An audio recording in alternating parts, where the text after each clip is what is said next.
Welcome back to the show, guys. I'm your host, Valentine. Expecting you guys are having a wonderful and great day. Great news coming out the White House. But first, look what Trump says, man. Everybody's glad he's my president. He's my president. Check your bank account. I put a stack in there. And don't forget to holler at your boy come November. Man, yo, Trump just doesn't.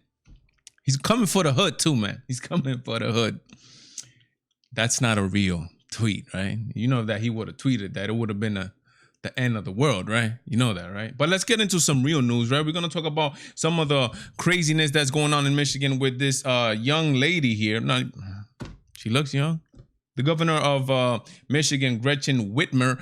And we're going to get into Trump today, the 16th, unveiled a plan to open up America. We're going to get into some of the details. Sounds great. It's going to be a phased-in plan, but let's get into this because this is what this lady's doing. Listen to what the governor of Michigan and what she got in her response to the crackdown that she's doing, overextending her authority and just going to people and literally cracking down and menacing and bullying people for planting seeds because of the coronavirus. You have to hear this.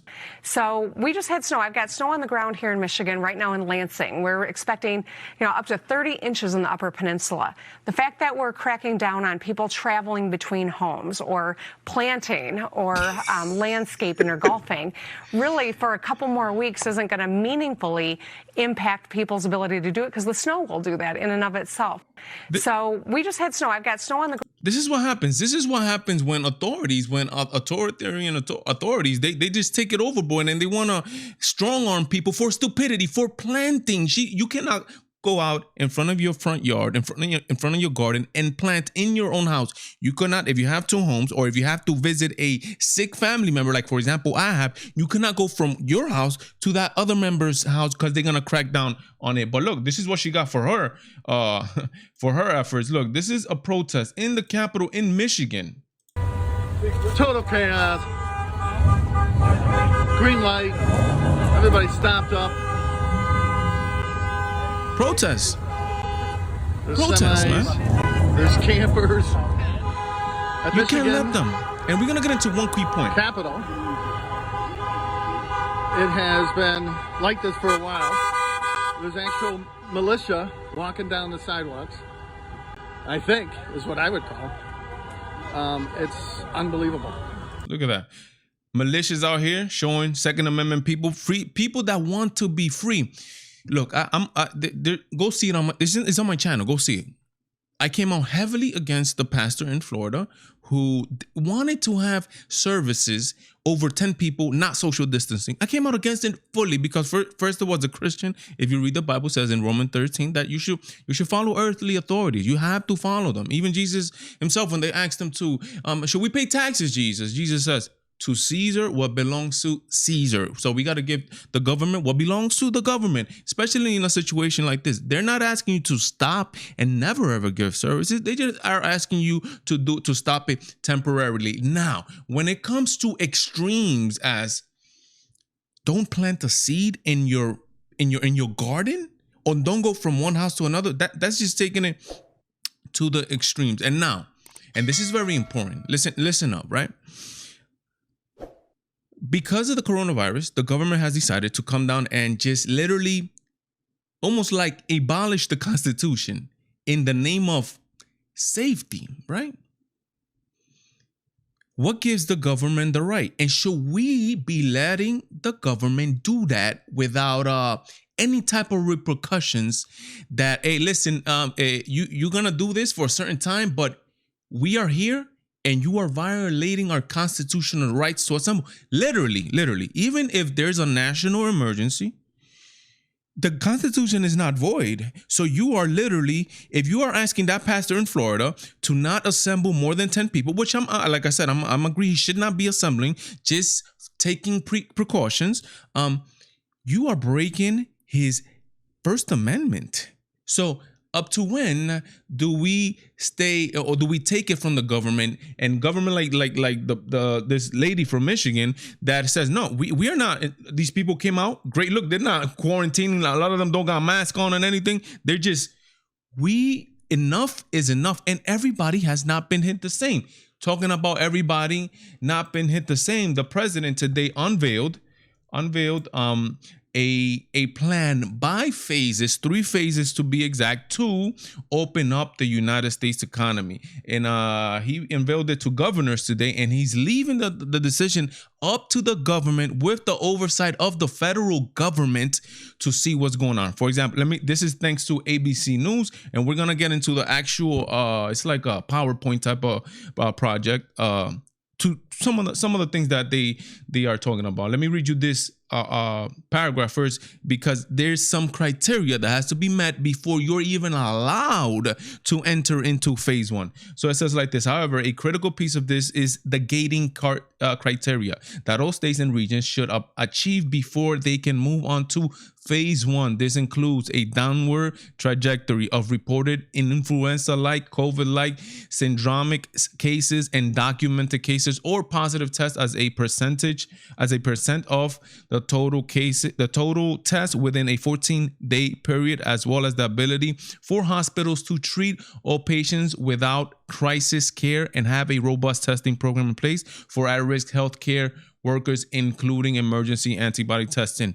Translated to layman's term, the state has to be, or the location in particular, has to be on a downward trajectory of influenza-like illnesses.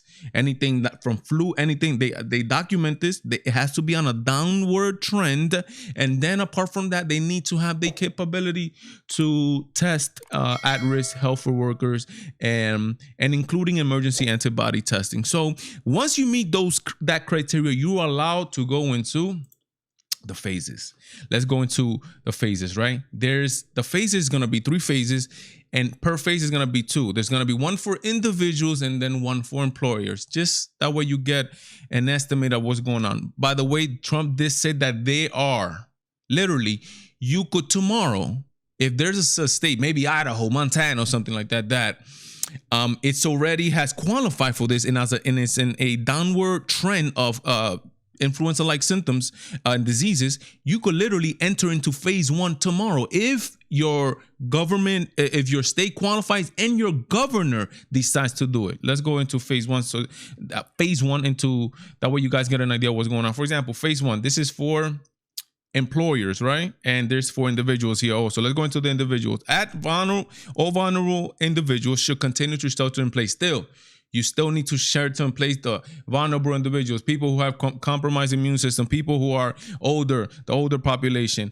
When in public, you should still be not assembling 10 people or more. You still proper social distancing measures and minimize non-essential travel. Phase 1 for individuals. I will be leaving a link in YouTube. In YouTube, I'll be leaving a link to this PowerPoint, I guess you could call it, in from ABC News. I think this is actually officially from the White House. Phase 1 for employees. Again, there's going to be measures for employers also. Continue to encourage telework, people working at home whenever possible and feasible with business operation. If possible, return to work in phases also.